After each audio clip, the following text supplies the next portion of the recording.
Atimtis. Suskaičiuok. Mokytoja į klasę atnešė naują pieštukų rinkinį. Jame buvo net 25 pieštukai.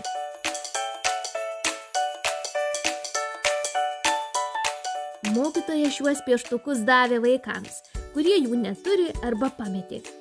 Jūsų užduotis yra suskaičiuoti, kiek pieštukų liko mokytojai. Lara pametė savo pieštukus, todėl mokytoja jai davė 5 pieštukus.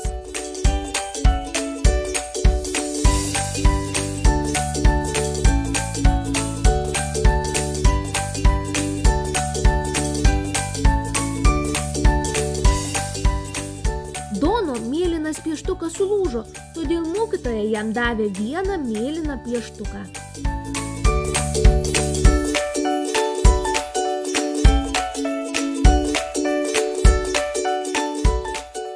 Luna labai mėgsta piešti geltoną saulę ir oranžinės gėles, todėl mokytoja jai davė 2 pieštukus.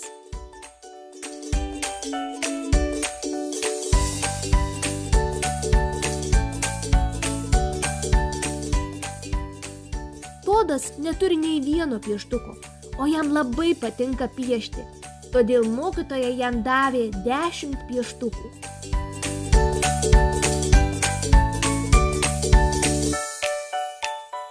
Kiek pieštukų liko mokytojai?